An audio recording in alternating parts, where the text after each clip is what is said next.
The video that you're about to watch was demonetized by YouTube. I tried recutting this video 4 different times. It never actually seemed to work. It never got past the YouTube censors. It was always demonetized for violence. I'm not sure where the violence is in the video, but that's one of the issues with YouTube censorship. They never actually tell you what's wrong. You kind of have to guess. So I'm not going to make any money off this video. If you can go to ryanmcbeth.substack.com, toss me $5, I'd really appreciate it. But I want to show this video because I think this is an important topic. It contains some ways that both Israel and the Palestinian people can actually win in Gaza, and everybody can get what they want. So now here's the video. It looks like President Biden has instructed the military to construct a floating pier in Gaza in order to deliver humanitarian aid, or HA. This would most likely be the JLOTS, or Joint Logistics Over the Shore. What's funny is that I just got back from an exercise at Camp Pendleton called Project Convergence Capstone 4, where we literally did this, and I have pictures and videos of it.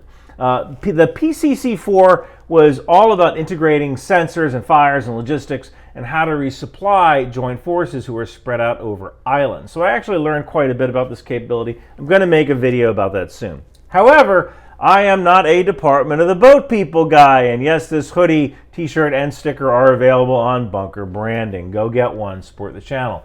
So, since I'm not really a Navy guy, I strongly suggest you check out what's going on with shipping. Sal hasn't done a video yet on JLOTS, but he probably will soon, and he can talk about it better than me. I'll link to his channel below.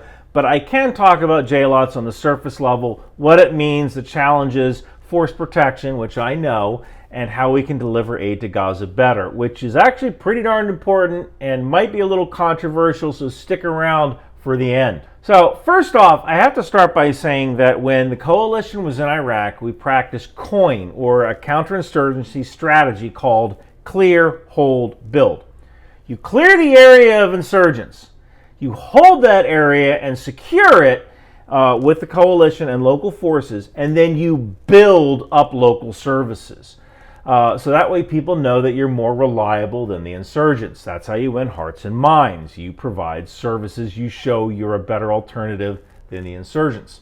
I mean, it's already been established that Hamas tears up infrastructure. They dig up water pipes to make missiles. Like, this is their video from Telegram. They're bragging about this. The problem is that the Israelis absolutely ignored our advice and the advice of coalition partners who fought in Iraq and Afghanistan for 20 years. They did the clear part and the hold part, but they forgot about the build part. It's clear, hold, build, not clear, hold, blow up.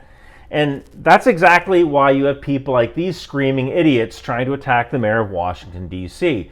These tactical geniuses only see starving kids. They kind of forgot about Hamas posting videos of themselves digging up water pipes to turn into missiles to shoot at Israeli children.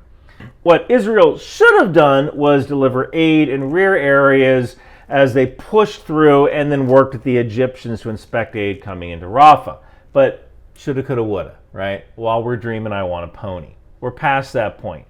We are now inside what Colin Powell called the Pottery Barn rule. You break it, you bought it. Well, Israel broke the heck out of it. Now, unfortunately, Israel doesn't have a lot of experience at delivering aid at scale since most of their incursions are short. Operation Cast Lead lasted about 3 weeks. Israel's 2006 invasion of Lebanon lasted about a month. So they're used to these small incursions where they don't need to worry about the humanitarian aid side of things. They also don't tend to have natural disasters. They don't have earthquakes or tornadoes or hurricanes. I mean, in 2010, there was the Mount Carmel fire, but their disaster relief services don't really have the kind of practice that other countries have that do have natural disasters. They did send some rescue workers to Turkey after the earthquake there in 2003, but they can't really provide aid at scale. I'm not making an excuse. I'm just saying that Israel probably took the Shuttle Columbia approach to delivering humanitarian aid. We don't know how to solve this problem, so we're just going to hope the bad thing doesn't happen. Yeah, beseder. Because, hoping that something doesn't happen is always such a great strategy. So let's talk about JLOTS, or the Joint Logistics Over the Shore. JLOTS enables commanders to mass combat power from the sea in regions without a suitable deepwater port or where a port has been rendered unusable. Essentially, we create a floating causeway that acts as a pier. We anchor it to the shore. We can pull up ships to it, offload supplies 24/7. Now, back in 2008, we actually did an exercise called Pacific Strike, which can act as a template for what the president wants to do in Gaza. I will link to the papers and PowerPoints about JLOTS and Pacific Strike on my Substack for free. You can get to it down there. During this exercise, the Navy Seabees, or construction battalions, think of them as Navy surface engineers, landed on shore at Camp Pendleton. They constructed a tent camp for 2,700 personnel with life support, command and control tents, a 700-seat galley, a barbershop, laundry, showers, gym, and a chapel. And this floating pier they constructed was 24 feet wide and allowed for 2-lane truck traffic in calm conditions. Now, I actually looked at the press release the government put out, and they said there will be no U.S. boots on the ground when the JLOTS mission begins. So, I'm sure great strides have been made in floating causeways since 2008, but if you need to build a tent city to hold 2,700 people back then, I'm not sure how you aren't going to have boots on the ground now. So that's the first problem. And again, I'm sure what's going on with shipping can give a more detailed explanation of the whole floating causeway Department of the Boat People thing. The second problem is force protection. This is something I actually know a little bit about. And this is threefold. We have to protect the forces who are building the JLOTS. We have to protect the aid and the locals while it's being distributed. And we need to protect the ships that are bringing in the aid. Now, my biggest fear is that desperate Palestinians will rush the causeway. And now they're falling off the causeway and drowning. I mean, Afghan mothers handed their babies over to Marines during the evacuation of Afghanistan. What are we going to do when a Palestinian mother tries to hand her baby over to an American Seabee?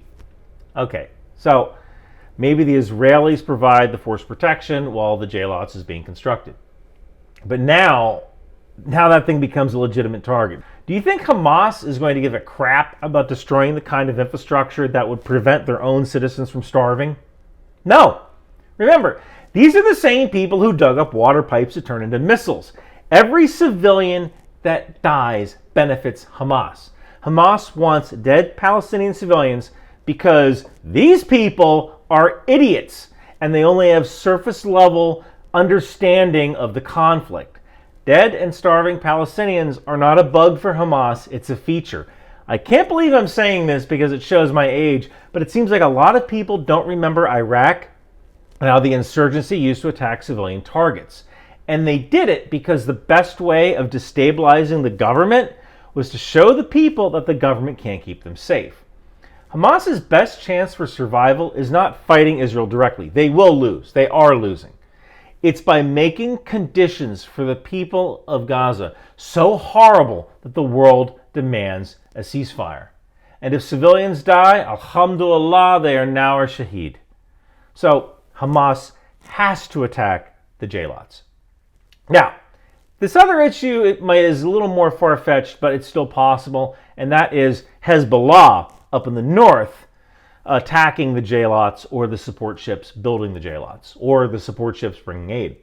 And Hezbollah has over-the-horizon anti-ship missile capability provided to them by Iran. And I've had people tell me that, oh, Hezbollah won't do that, but the problem is that Hezbollah is controlled by Iran. So how would Iran benefit from attacking JLOTS? Iran wants chaos. Iran can't afford aircraft carriers or intercontinental ballistic missiles, so it projects power with proxies like Hamas and Hezbollah and the Houthis. All we need is one Iranian Quds general who wants to win Employee of the Month, and we have missiles inbound at construction ships and aid ships. So how could we actually provide aid? Well, there's already a method of delivery. It's called the Rafah and Kerem Shalom border crossings, and Israel and Egypt can build more. This isn't a problem of delivery pipeline. There is plenty of delivery pipeline. This is a problem of last mile. Yeah, some Israeli geniuses are blocking aid, but they are facilitating a humanitarian disaster. And they're about as smart as these idiots. I got news for you. These two people are exactly the same. Now, regardless of aid being blocked, there is another problem with ground delivery. Remember that aid convoy a few weeks ago where Israel tried to deliver aid and people mobbed the trucks, some people got run over, and some Israeli soldiers felt threatened and fired into the crowd? Well, if you deliver aid by truck or even by sea through JLOTS, it's going to happen again. So what's the solution? Well, the solution was to clear, hold, build, but that train's already left the station, so that's out. So maybe the solution is to arm the Palestinians and have them deliver aid. Hear me out. Hear me out. Israeli arms select volunteer Palestinian men with guns. Israel conducts a few weeks of training and does biometric scans to make sure these young men haven't been arrested before. Then Israel forms cadres of Palestinian militia who aid Israel in hunting down Hamas and who distribute aid to their community at a local level. If this sounds crazy, we've already done it. It's called the Sons of Iraq. Most of the Sunnis in Iraq were shooting at coalition forces, but nothing stops a bullet like a job. So we paid young Iraqi men $300 a month to carry a rifle, and we let them know that not only did we trust them to do the right thing, but they had a future in a new and democratic Iraq.